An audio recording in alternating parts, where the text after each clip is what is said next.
Hello students, welcome back to my channel students versus study. So आज हम इस video में पढ़ने वाले हैं क्लास 10th एनसीईआरटी इंग्लिश का चैप्टर जिसका नाम है टी फ्रॉम असम। इस चैप्टर के जो राइटर हैं उनका नाम है अरूप कुमार दत्ता।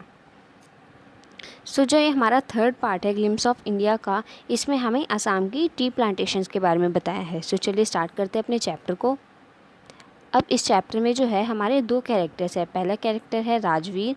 राजवीर जो है वो दिल्ली का युवक है, यानी कि दिल्ली का रहने वाला है, और वो एक इस तरह का इंसान है जो कि नई नई चीज़ों को सीखने के लिए बहुत ज़्यादा उतावला रहता है।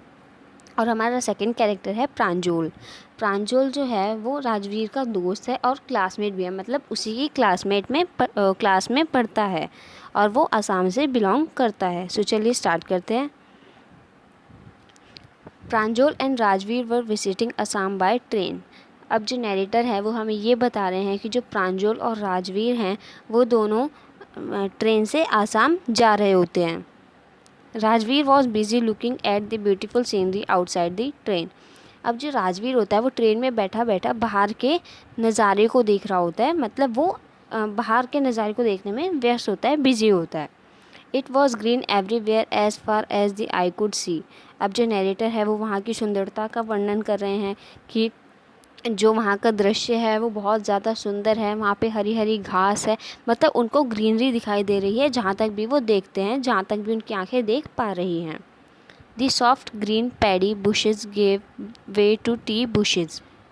अब वो बता रहे हैं कि जो अब वो जैसे ग्रीनरी देख रहे हैं तो वहाँ पे जो सॉफ्ट ग्रीन की बुशेज़ हैं, मतलब जो सॉफ्ट हरी हरी झाड़ियाँ हैं, वो मतलब आगे तक जा रही हैं जहाँ पे हमें फिर बाद में टी की बुशेज़ यानी कि चाय की जो झाड़ियाँ हैं वो भी दिखेंगी।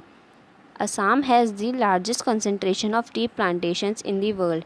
अब वो जो है हमें आसाम की एक खूबी के बारे में बता रहे हैं कि जो आसाम है उसमें पूरी दुनिया में सबसे ज़्यादा टी प्लांटेशन की जाती है। The Chinese are said to have discovered tea. जो नरेटर हैं वो ये बता रहे हैं कि कुछ लोग कहते हैं कि जो चाइनीज़ हैं, मतलब जो चाइना के लोग हैं, उन्होंने चाय को डिस्कवर किया है या चाय की डिस्कवरी उन्होंने की है। There is also an Indian legend saying that Bodhidharma discovered tea. और वो ये भी बताते हैं कि और कुछ जो लोग हैं, कुछ जो इंडियन लीजेंड हैं, वो ये कहते हैं कि जो बोधि धर्मा है उन्होंने चाय की डिस्कवरी की है।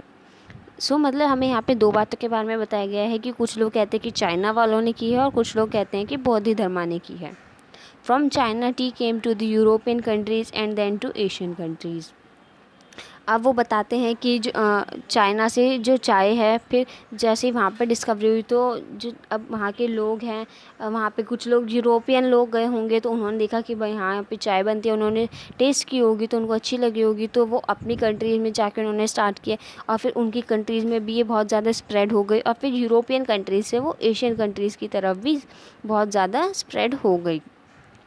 प्रांजल's फादर मैनेज्ड धेकिया बारी अ टी गार्डन। अब जो प्रांजल के फादर होते हैं वो धेकिया बारी, एक टी गार्डन का नाम है ये, उसको मैनेज करते हैं, उसकी देख रेख करते हैं। There were many tea pluckers around the tea bushes. और वो बताते हैं, जो हमारे नरेटर है वो ये बता रहे हैं कि जो अब टी की झाड़ियाँ हैं, यानी कि जो चाय की झाड़ियाँ हैं, वहाँ पे बहुत सारे टी प्लकर्स हैं।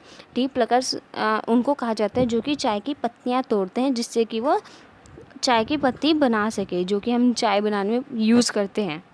The best tea is obtain between May to जुलाई।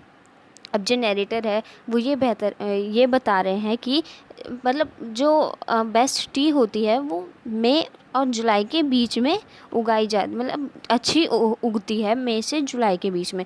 मतलब वो ये नहीं कह रहे हैं कि तब अच्छी नहीं उगती है बाकी के महीनों में, लेकिन सबसे अच्छी जो है वो मई से जुलाई तक के बीच में अच्छी होती है। सो हमारे इस चैप्टर में इतना ही था। वो हमें वहाँ के नज़ारे के बारे में बताते हैं, फिर वहाँ की चाय के बारे में बताते हैं। प्रांजल और राजवीर जो है ट्रेन से जा रहे होते हैं। बस इस चैप्टर में इतना ही था। सो आई होप कि आपको ये चैप्टर समझ में आया होगा। Thanks for watching.